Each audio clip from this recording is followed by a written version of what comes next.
Welcome to all of you. Class 8, Chapter 5. Again I am here for having the discussion over the chapter Agricultural Practices. Up to now, we studied about agriculture. We studied about branches like, for an example, agriculture of flowers, agriculture of related with fish, pisciculture, floriculture, sericulture, etc. and etc. Afterward, we discussed about factors influencing agriculture, and now I am going to start my conversation on the topic types of agriculture. कृषि के प्रकार, कृषि के प्रकार। भाई जो प्रकार होते हैं उनका कुछ आधार होता है। ऑन द बेस ऑफ, देश है तो देश को भागों में बांटा जा सकता है। On the basis of types of land in which we can classify our country. For an example, I am giving it to you, like mountain region, plain region, plateau region, coastal region. Politically, on the basis of states, just like that, types of agriculture is also going to be classified into few types, but on with respect to some base. So here I am going to classify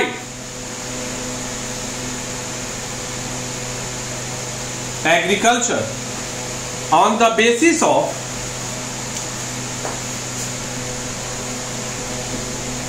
availability of land. अभी जो हम समझेंगे वो जमीन की उपलब्धता के आधार पे इसके टाइप्स को समझेंगे. So, on the basis of availability of land, agriculture may be classified into two types. जमीन की उपलब्धता के आधार पर एग्रीकल्चर को दो भागों में बांटा जा सकता है. एक्सटेंसिव, पहला एक्सटेंसिव, दूसरा इंटेंसिव. पहला एक्सटेंसिव एग्रीकल्चर, दूसरा intensive agriculture. So today we will discuss about what do we mean about extensive agriculture, what do we mean about intensive agriculture. So now I am going to explain about extensive agriculture. It is a system of agriculture in which the amount of capital and number of labor employed are small as compared to the land area which is being cultivated. अर्थात जो एकदम सरल भाषा में इसको समझा जाए तो हम इस प्रकार से समझ सकते हैं कि यह कृषि का वह प्रकार है जिसमें जमीन के क्षेत्रफल के तुलना में कृषि हेतु राशि भी कम लगती है और कर्मी भी कम लगते हैं. मतलब अब आप धान की उपज में एक उदाहरण दे रहा हूं. धान की उपज देखते होंगे ना, तो धान की उपज के लिए सीड्स एंड ऑल फर्टिलाइजर्स काफी खर्च होता है. फिर उसमें प्लांटेशन करने के लिए पहले एक डेंस्ड एरिया में होता है, फिर उसको निकाल के तरीके से बुआई की जाती है. We need particular number of labours for successful completion of these things, activities related with the process for agriculture and of rice. So in this, one thing that should be very clear that कि भाई एक जमीन है, दो जमीन है बराबर टुकड़ा में, तो इसमें जो है एक्सटेंसिव एग्रीकल्चर कैपिटल भी कम लगेगा और इसमें कम लेबर की जरूरत पड़ती है. This type of agriculture is practiced in region where land is abundantly available and labor is sparse. Sparse means much, not plentiful. Even though the farmlands are large, the yield is low. To compensate for the smaller number of people employed, most operations on farm are mechanized, मतलब mechanized होगा. In extensive farming, the land is usually cultivated once in a year. मतलब extensive farming के लिए जो जमीन उपयुक्त होती है, सामान्यतः वहां साल में एक ही बार फसल का उत्पादन होता है. That's why it is also known as single cropping. This is also known as single cropping. अब इसको समझना है ना, तो अपने गार्जियन वगैरह से पूछ लो. जो हम लोग जमीन का क्रय विक्रय करते हैं, तो उसमें जब हम लोग जमीन लेते हैं या बेचते हैं, तो आज भी वो प्राचीन परंपरा चली आ रही है. वो जमीन के प्रकार में कृषि, अब कृषि के अंदर एक फसला है कि दो फसला है, मतलब मैं टेक्निकल टर्म यूज कर रहा हूँ, लैंग्वेज यूज कर रहा हूँ. वही जो एक फसला हुआ ना, उसी को सिंगल क्रॉपिंग करते हैं. And that comes under extensive agriculture. Raising of two crops in a year is called double cropping, and raising of more than two crops annually is known as multiple cropping. ये चीज इसलिए बताया गया क्योंकि extensive farming में आपको ये बताया गया कि सिंगल क्रॉपिंग होती है. तो आपके दिमाग में तो आना चाहिए भैया सिंगल क्रॉपिंग अगर है तो और कुछ होता है क्या? सही बात है. अगर साल में किसी जमीन से, किसी भूमि से एक फसल का उत्पादन हो रहा है, that comes under single cropping. अगर दो, मतलब चावल भी हो गया और गेहूं भी हो गया, तो उसको डबल क्रॉपिंग. और दो से ज्यादा तो मल्टीपल क्रॉपिंग. तो मल्टीपल क्रॉपिंग मतलब क्या सुनोगे? चावल का भी उत्पादन हो गया, धान का, चावल तो का होता नहीं है, धान का होता है. धान का उत्पादन हो गया, बीच में मूंग भी लगा लिया, कहीं दाल भी लगा लिया, फिर गेहूं भी लगा लिया. So that's it means the production from the same particular of the land more than two types of crops in one year is known as multiple cropping. इस चीज को याद. अब आता है एक्सटेंसिव के बाद intensive.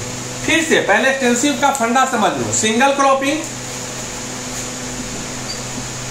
Cropping, less capital, less labour. यही तो तीन चीज है. अब इसका मतलब क्या हो गया? अब इसमें कैपिटल भी ज्यादा लगेगा, आदमी भी ज्यादा लगेगा. वो क्या हो जाएगा? Intensive agriculture.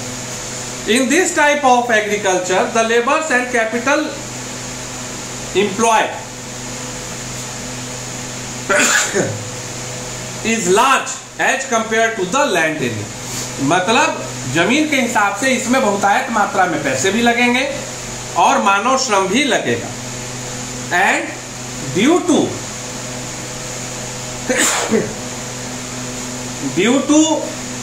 the involvement of large number of workers in this agriculture, it means what? It means कि भैया ये वहीं पर इस प्रकार की कृषि होगी जहां डेंस्ड पॉपुलेशन होगा, जहां आबादी ज्यादा होगी, वहीं तो हमको काम करने वाले श्रमिक भी ज्यादा मिलेंगे. और जब श्रमिक ज्यादा मिलेंगे तो ही इंटेंसिव फार्मिंग होगी. This leads to high yield per unit of land. So in another word we can say that कि अब आदमी ज्यादा लगेगा तो प्रत्येक आदमी तो पैसे लेगा. इसका मतलब क्या है कि कैपिटल तो ऑटोमेटिकली इंक्रीज हो. And in intensive farming two or more than two crops can be produced in a year. इस चीज को आप लोगों को याद रखना है. मतलब बेसिकली क्या हुआ, हम लोग समझे कि भाई अवेलेबिलिटी ऑफ लैंड के आधार पे, इसको उदाहरण ऐसे समझो, यह जमीन है बराबर है, इसको याद इस तरह से हो.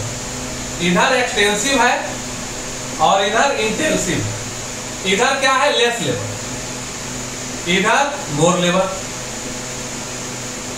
Less capital. more capital, 1 crop in a year, 2 or more crop in year।